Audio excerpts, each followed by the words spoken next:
Boa noite a todos. É com imensa alegria e gratidão aos espíritos amigos que nos permitiram esse momento. Gratidão a todos vocês aqui encarnados e os nossos irmãos desencarnados que com certeza foram trazidos aqui essa noite em busca de um refrigério, de um reconforto, de um esclarecimento. Que possamos unir as nossas mentes nesse momento num único pensamento: o afeto, a fraternidade. É o que nos move. É com imensa alegria, então, que damos início ao nosso estudo essa noite, intitulado Mãos à Obra, do livro Pão Nosso, de Emmanuel. Carta de Paulo aos Coríntios. Diz Paulo: Que fareis, pois, irmãos? Quando vos ajuntais, cada um de vós já tem salmo, tem doutrina, tem revelação, tem língua, tem interpretação. Faça-se tudo, então, para a edificação. Corinto era uma colônia importante de Roma, capital de Acaia. Também em Corinto, as igrejas que Paulo ali fundara vinha passando por sérias dificuldades, como todas as outras. Paulo andava imensamente angustiado e triste, preocupado por ele perceber que ele não conseguiria atender pessoalmente as necessidades de todas essas igrejas e que isso se tornara humanamente impossível, estar presente atendendo as necessidades dessas igrejas todas ao mesmo tempo. Paulo, num momento de extrema aflição, põe-se então a meditar e a orar. Terminada a oração, sentiu-se envolvido em branda claridade. Teve a impressão nítida que recebera a visita do Senhor Jesus. Genuflexo, experimentando indizível comoção, ouviu uma advertência serena e carinhosa que diz assim: não temas, não temas, prossegue ensinando a verdade e não te cales, porque eu estou contigo.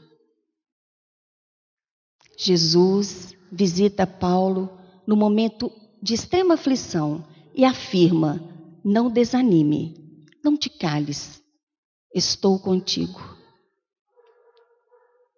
O apóstolo, então, deu curso às lágrimas que lhe fluíam lá do fundo do coração.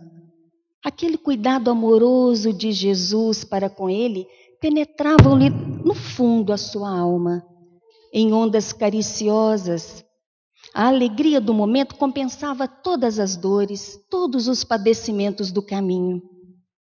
Pensava então nas dificuldades que encontrava em atender às várias igrejas que passavam por várias dificuldades, mas a voz docíssima continuava: não te atormentes com as necessidades do serviço. É natural que não possas assistir pessoalmente a todos ao mesmo tempo, mas poderá fazer através dos poderes do Espírito. Disse-lhe Jesus. No primeiro momento, Paulo não entende. Como assim? Afirma Jesus: poderás atender as igrejas todas, sim, pelos poderes do Espírito. E Jesus disse então: você irá, a partir de então, escrever a todas essas igrejas em meu nome. Porque o valor da tarefa, diz Jesus, não está na presença pessoal do missionário. Porque o valor da tarefa não está na presença pessoal do missionário, mas no conteúdo espiritual do seu verbo, da sua exemplificação e da sua vida. Disse-lhe Jesus então que a partir daquele momento o inspiraria através da companhia espiritual constante de Estevão, onde Estevão lhe transmitiria os pensamentos de Jesus. Quem já leu o livro Paulo e Estevão sabe quem é Estevão, que já havia desencarnado, e com a colaboração de Paulo, que o entregou a ser apedrejado e morto, pois ele foi o benfeitor de Paulo por mais de 30 anos.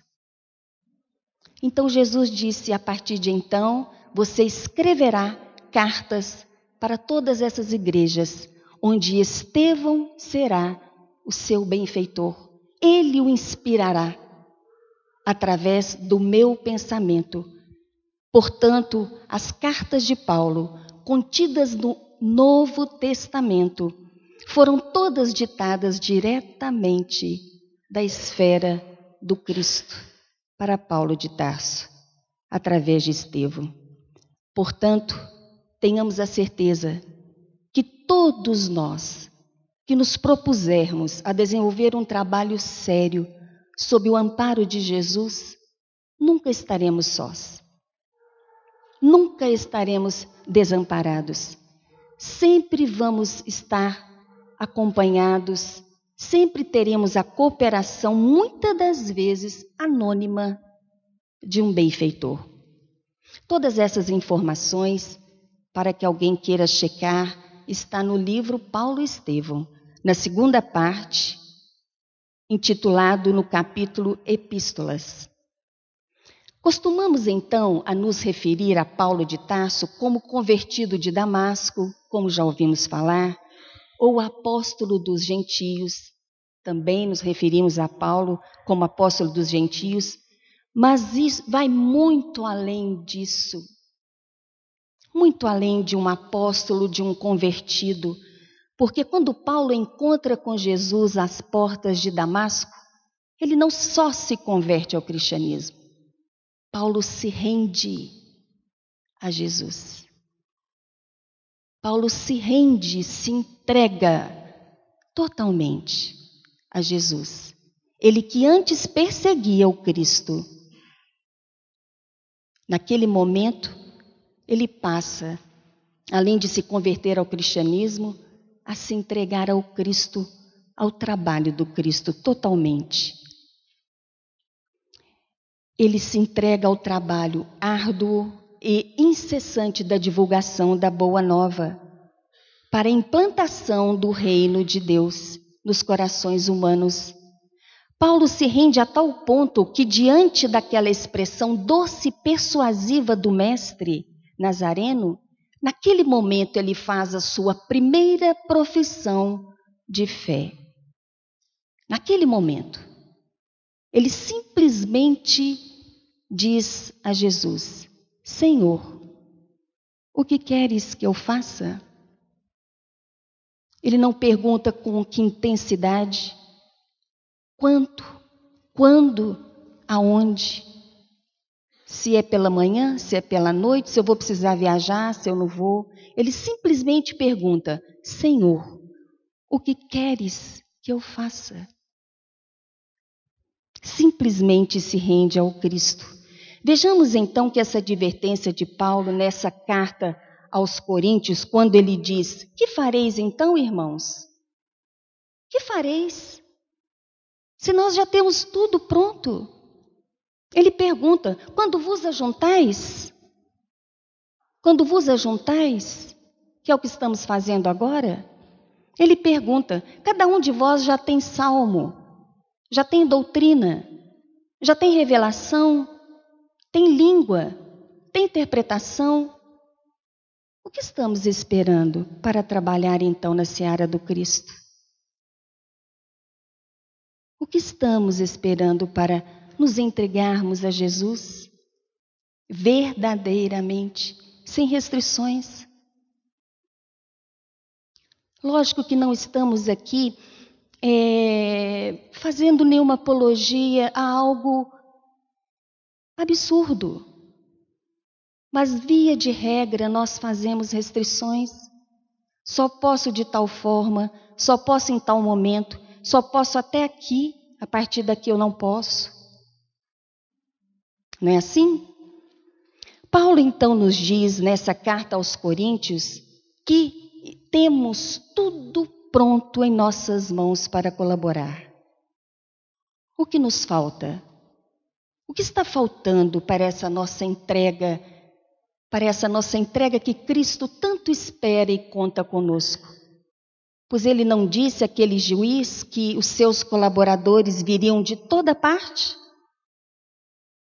para auxiliá-lo na obra da implantação do reino de Deus nos corações humanos?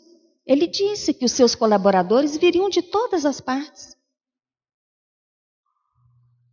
Ele conta conosco, então.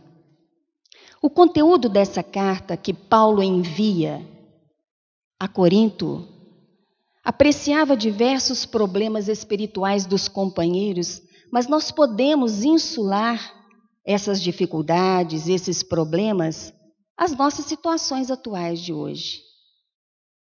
Ao nosso momento no presente, dos novos agrupamentos cristãos, formados no ambiente do Espiritismo, na revivescência do Evangelho. Nós bem sabemos que todas as dificuldades existem, é natural, mas não devemos desanimar, precisamos principalmente conhecer, estudar, esclarecer toda essa riqueza de informações que a doutrina nos oferece. Nos proporciona, que é indispensável para compreendermos qual o lugar que ocupamos na obra da criação. Como eu vou trabalhar na obra do Cristo se eu não sei onde eu me situo?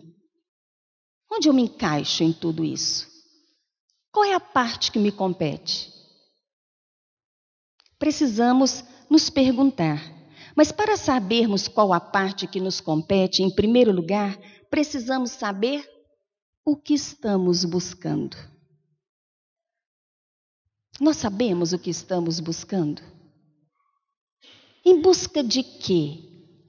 Que sentimento nos moveu para que estivéssemos aqui essa noite? Que sentimento nos moveu que saíssemos de nossa casa para estarmos aqui essa noite? Eu me fiz essa pergunta. Qual a proposta? Em busca de quê? Até para eu saber em que lugar eu me situo, como eu posso colaborar, eu preciso me conhecer.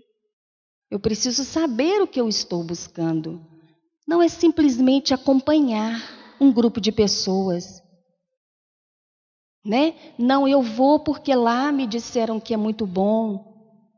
Porque nos instrui, nos esclarece. Tem isso, tem aquilo. Isso eu digo no geral das nossas vidas. Não é só nessa questão de estarmos aqui numa casa espírita. Precisamos nos questionar sempre. Porque normalmente temos o triste hábito de acompanhar grupos. Se o grupo vai para lá, eu também vou. Se o grupo vai para cá, eu também vou, porque eu ouvi dizer que ali é bom. Mas e a colaboração para o nosso amadurecimento?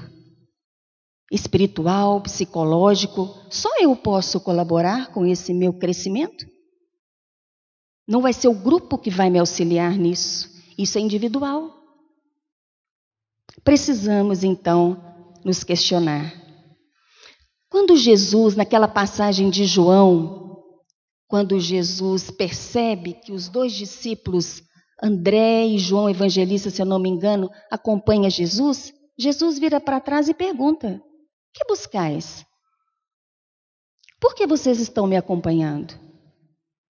Eles deixam João para acompanhar Jesus, porque eles ouviram dizer que aquele era o Filho de Deus, o Messias. Mas Jesus pergunta: O que vocês estão buscando? Por que vocês estão me acompanhando? É a pergunta que não quer calar. Diz Emmanuel que não nos iludamos, então, com respeito às nossas tarefas. Não nos iludamos com respeito às nossas tarefas. Somos todos chamados pela bênção do Cristo a fazer luz no mundo das consciências, mas a começar pela nossa consciência.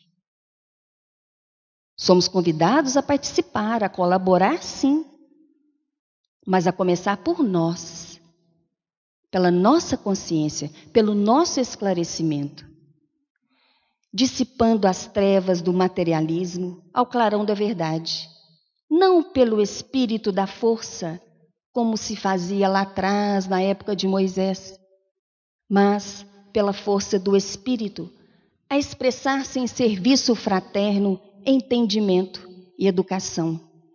Quem já adquiriu a luz, olha só o que nos diz Emmanuel. Quem já adquiriu a luz é devedor dos que se encontram provisoriamente, olha só, provisoriamente nas trevas. Quem já adquiriu a luz é devedor dos que se encontram provisoriamente nas trevas.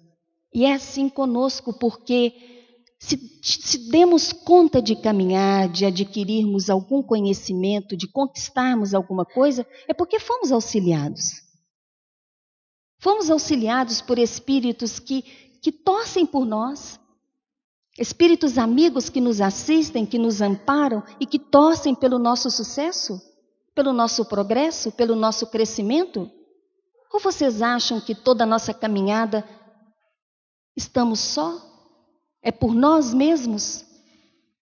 Então Emmanuel nos pede que, da mesma forma que somos assistidos e amparados pelos espíritos que vão à nossa frente, ele pede que também estendamos a mão aos espíritos que provisoriamente se encontram em nossa retaguarda.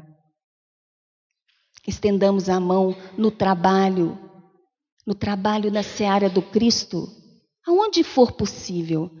Se for uma escuta, se for uma atenção, se for um trabalho social, se for uma visita a um asilo, ou se for como a área da minha profissão que eu escolhi, ou se for como mãe, dona de casa, esposa, qual é a parte que nos compete? Seja onde nos situarmos, estamos colaborando na obra do Cristo. É porque sempre esperamos coisas grandiosas, coisas que ficam em destaque, que aparece muito, que todo mundo veja. Não, não é assim. Se sou mãe, se somos mãe, que sejamos boas mães. A profissão que eu escolhi, se eu for um médico, um professor, que eu seja um bom médico, um bom professor, que eu realmente assista o meu irmão necessitado, que eu realmente consiga despertar no outro uma necessidade do aprendizado, do crescimento. Essa é a luz na consciência do meu irmão que o Cristo espera de nós. Trazendo então para os nossos dias atuais, em nossos trabalhos na casa espírita, Emmanuel nos diz que quase sempre notamos uma intensa preocupação nos trabalhadores por novidades em fenomenologia, chegando alguns núcleos a paralisar as suas atividades quando não dispõem de médiuns adestrados. Por quê? Pergunta Emmanuel. Por quê?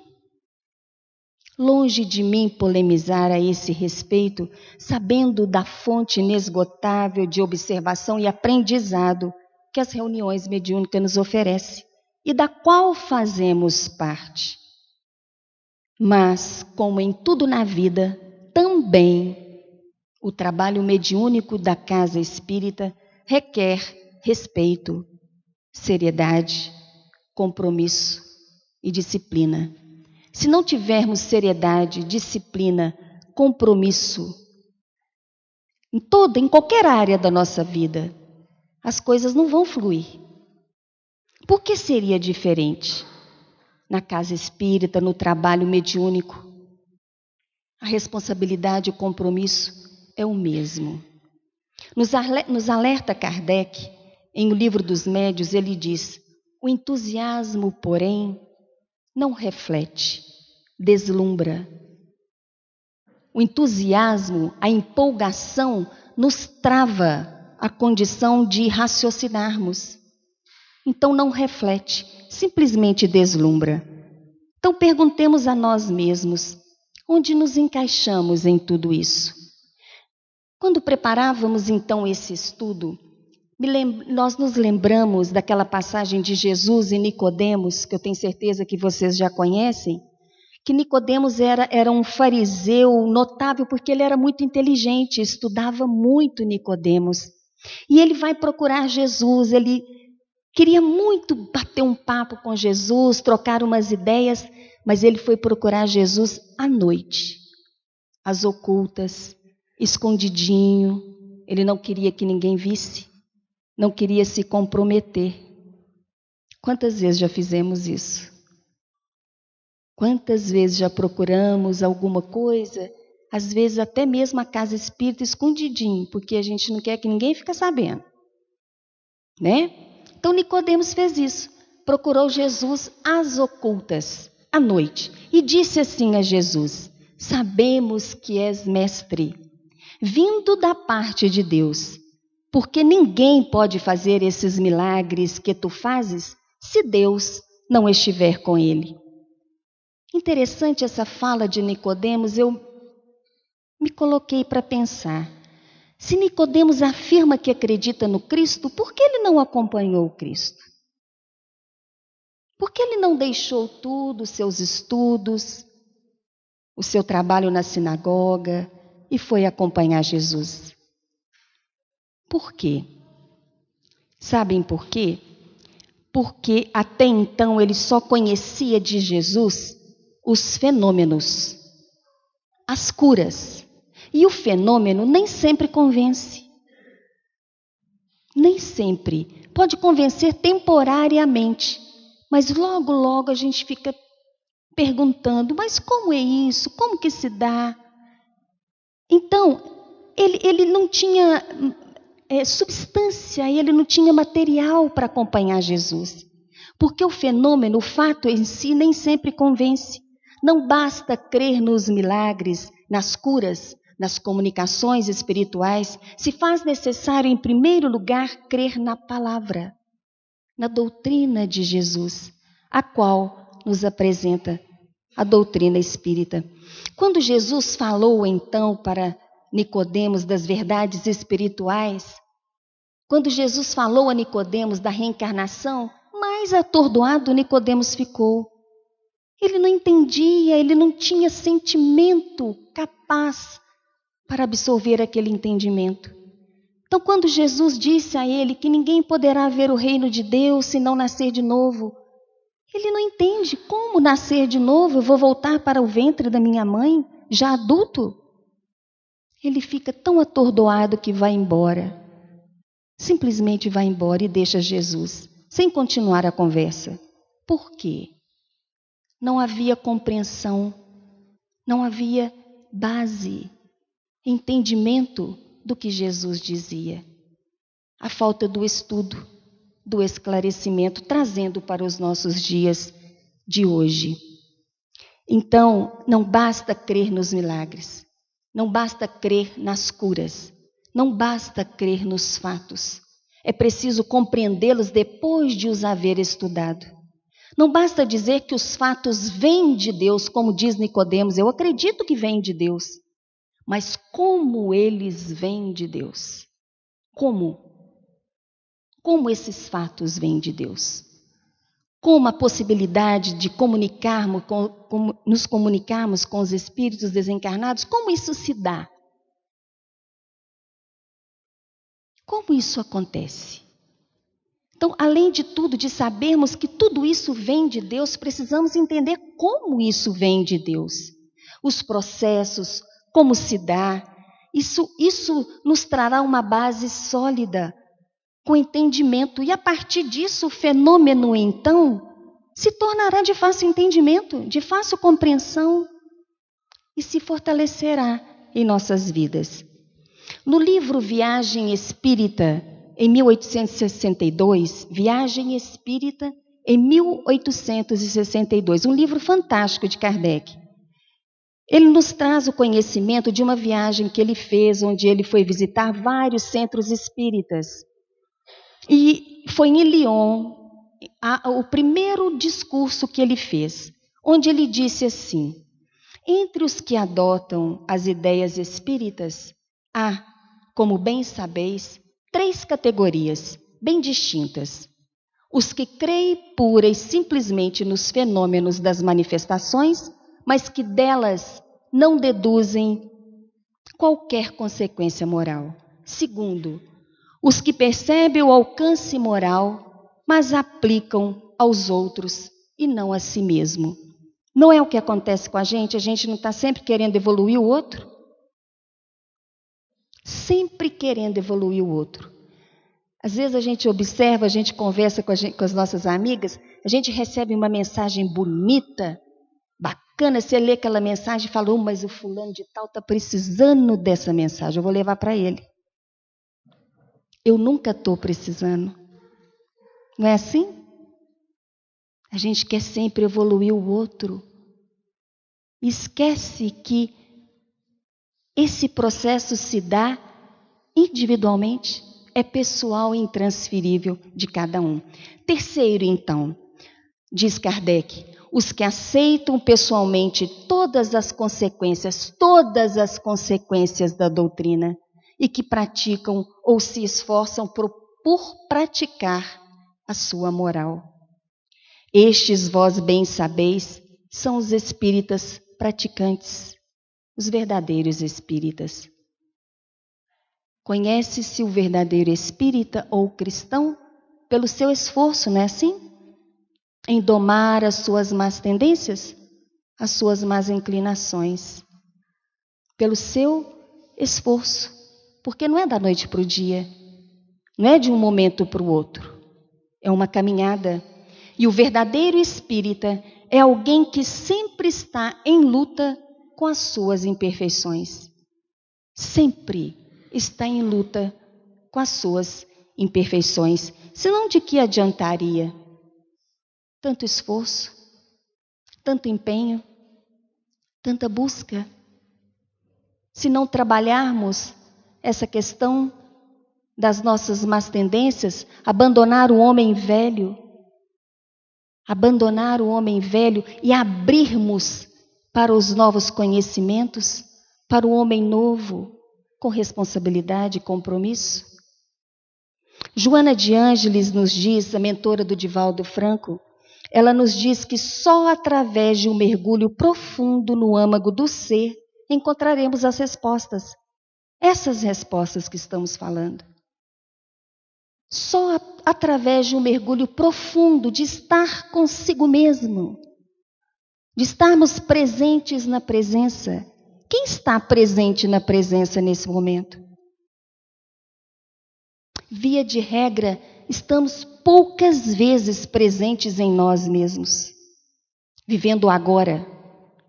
Sempre estamos preocupados com o futuro, com o que vamos fazer daqui a pouco, mais tarde, ou amanhã, ou semana que vem, alguma coisa que ficou pendente, ou estamos preocupados com o passado. Algo que ficou mal resolvido, que eu gostaria de refazer e que não tem jeito. Mas vivermos presentes em nós, nos observando, aproveitando, por exemplo, esse momento, são raríssimas vezes. Precisamos observar mais isso. E também Santo Agostinho, no Evangelho segundo o Espiritismo, ele nos dá uma receita para isso. Ele nos ensina, podemos dizer assim, nos ensina um caminho de nos conhecermos a nós mesmos.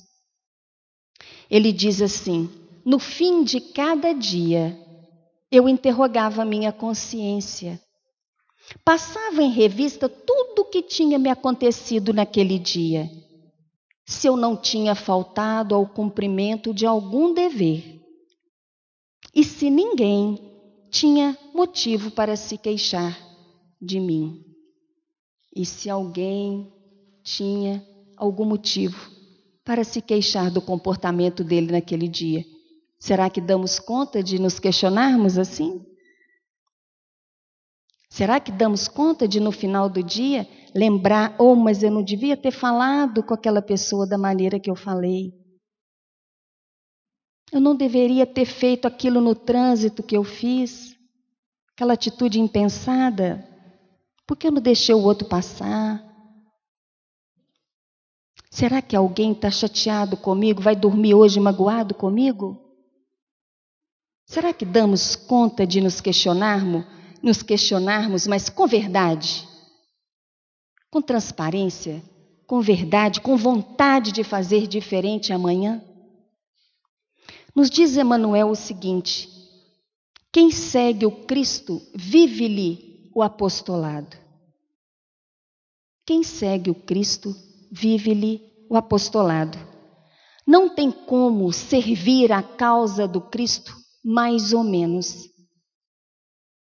Não tem. Não tem como separar, servirmos a Jesus, sermos cristãos apenas em algumas situações, alguns ambientes. Eu costumo dizer que ser espírita, ser cristão, no ambiente da casa espírita é fácil. São todos tão queridos. São todos tão queridos nossos. A gente sente bem estar junto, trocar uma ideia. Mas e lá fora do centro espírita? E lá fora da casa espírita? No nosso lar, com aquele nosso filho um pouco rebelde, difícil? Com o nosso esposo autoritário? E no trabalho? Com o nosso chefe exigente?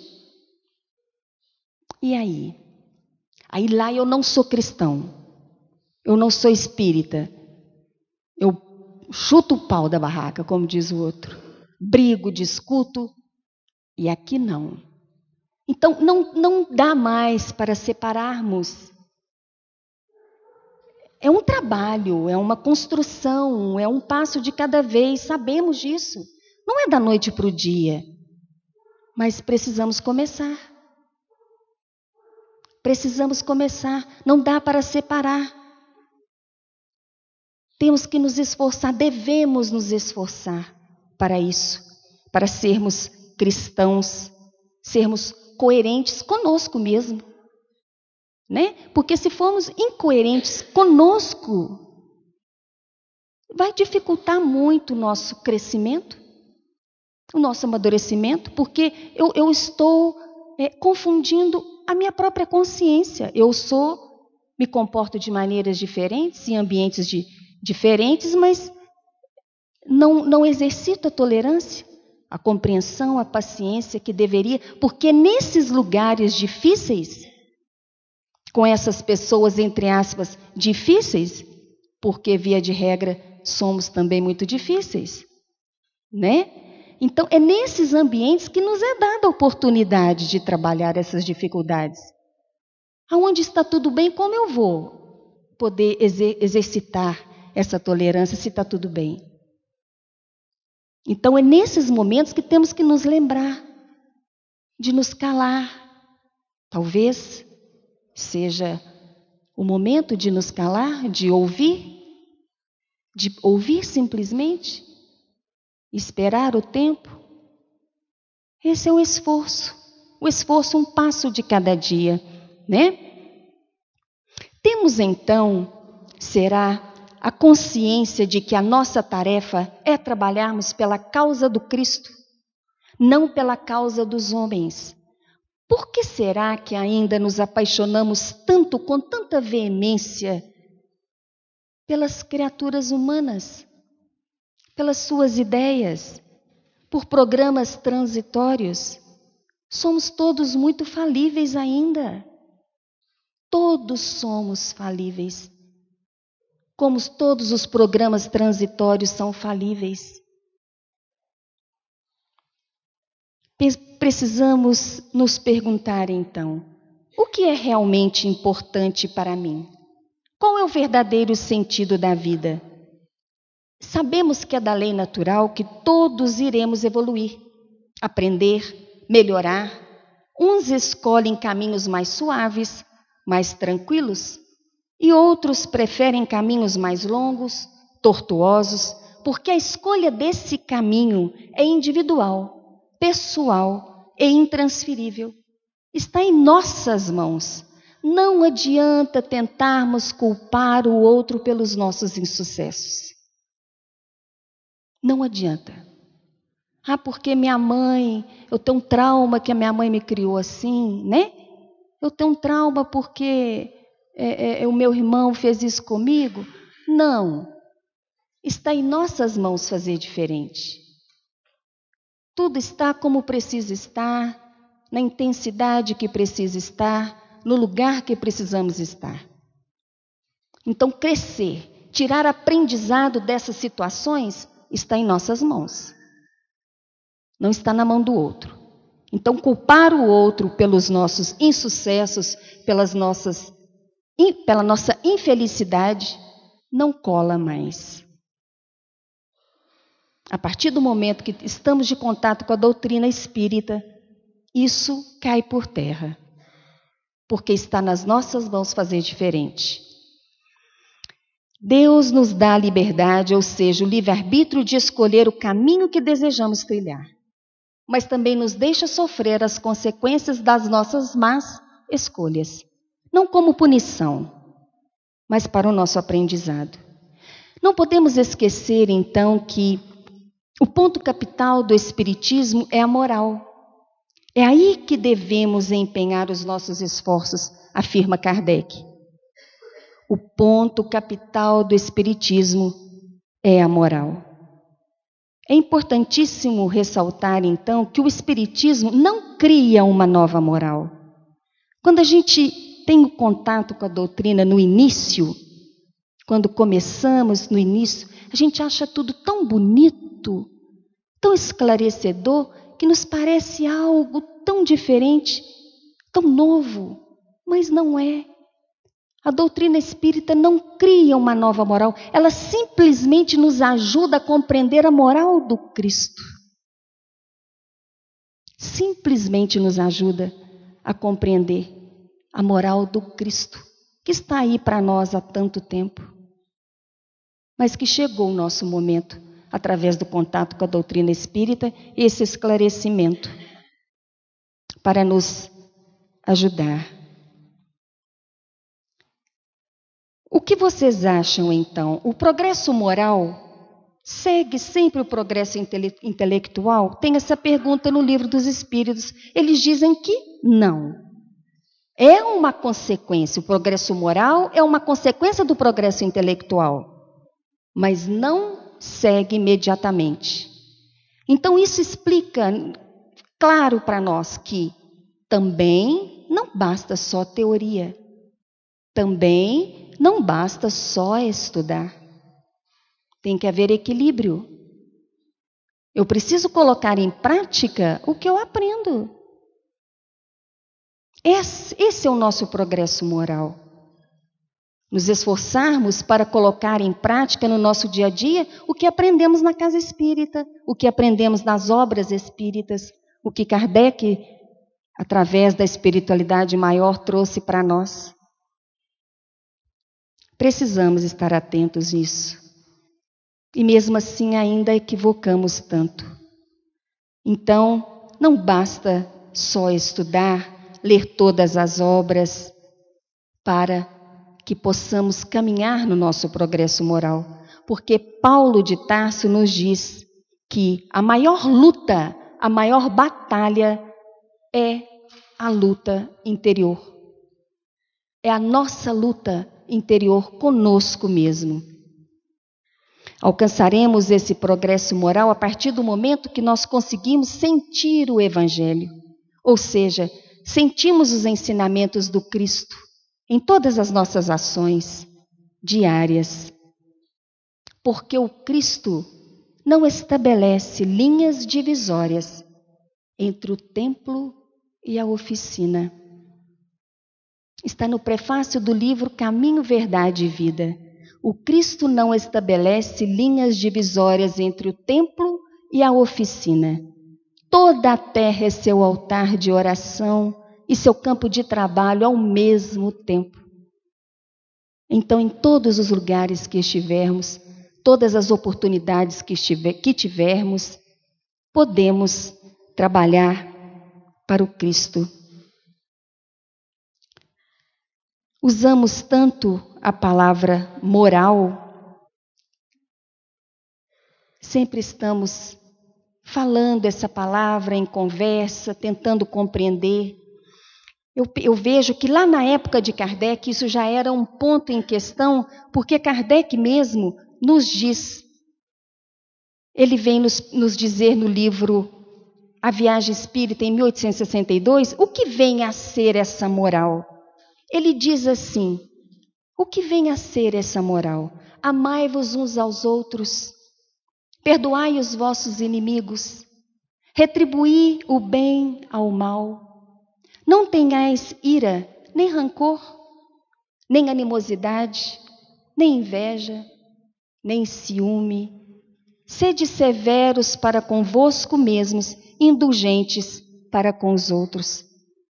Severos para convosco mesmos, e indulgentes para com os outros. Tais devem ser os sentimentos do verdadeiro espírita, daquele que se atém ao fundo e não à forma, do que coloca o espírito acima da matéria. No primeiro momento, a gente falando tudo isso que Kardec nos traz, parece tanto amai-vos uns aos outros, perdoai os vossos inimigos, retribuí o bem ao mal, não tenhais ira, nem rancor, nem animosidade, nem inveja, nem ciúme. Sede severos para convosco mesmos, indulgentes para com os outros. Parece difícil, parece muita coisa que a gente não vai dar conta. No primeiro momento, sim, mas não precisamos ter pressa.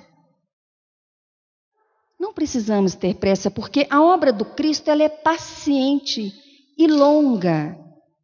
Vamos sedimentando aos poucos em nós esses atributos. E eu digo atributo porque todos eles já existem em nós.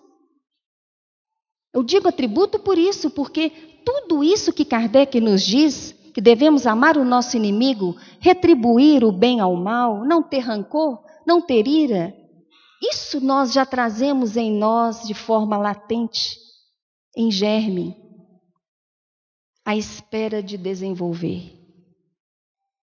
À espera de desenvolvermos tudo isso. Porque desenvolve só o que ora já existe. Então, todas essas oportunidades, esse nosso contato aqui hoje, os estudos que nós participamos nas casas espíritas, as leituras que fazemos em casa, o culto no lar com a família, tudo isso é um material para esse desenvolvimento, para esse despertar, para desenvolver todos esses atributos que não só Kardec nos traz nessa revista, nesse livro, como Jesus já nos disse. Amai os vossos inimigos, não é assim? Não retribuir o mal, retribuir o bem ao mal. Para finalizarmos, então, reflitamos ante a luz da verdade. Nos disse certa vez Jesus que só conhecendo a verdade seremos livres. E a palavra do Mestre, ela é clara, objetiva, mas segura. Muitos aceitam a verdade, estendem-lhe as lições. Entretanto, a verdade libertadora é aquela que conhecemos na atividade incessante do eterno bem. Penetrá-la é compreender as obrigações que nos competem. Penetrar essa verdade é compreender as obrigações que nos competem. Discerni-la é renovar o próprio entendimento e converter a existência num campo de responsabilidade para com o melhor.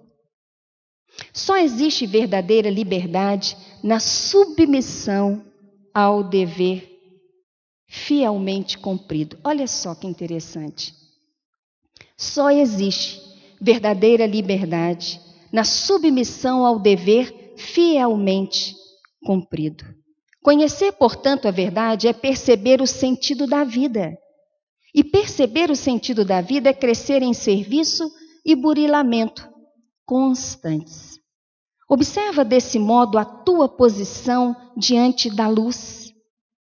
Quem apenas vislumbra a glória ofuscante da realidade, fala muito e age pouco. Quem apenas vislumbra a glória ofuscante da realidade, fala muito e age menos. Emmanuel que está dizendo. Quem, todavia, lhe penetra a grandeza indefinível, age mais e fala menos. Então, compreendendo melhor esse versículo dessa carta de Paulo, quando vos reunirdes, então, lembrai a doutrina e a revelação, o poder de falar e de interpretar de que já sois detentores, e colocai mãos à obra do bem e da luz, no aperfeiçoamento indispensável. Mãos à obra. Mãos à obra, então. A partir dessa percepção de nos conhecermos, o lugar onde nos situamos, qual a parte que nos compete na obra da criação do Cristo? Onde eu posso colaborar? É a partir dessa reflexão, dessa pergunta individual, pessoal. Qual é a parte que nos compete? O que eu estou buscando? O que nos move? Que sentimento nos move nesse dia de hoje, na nossa caminhada?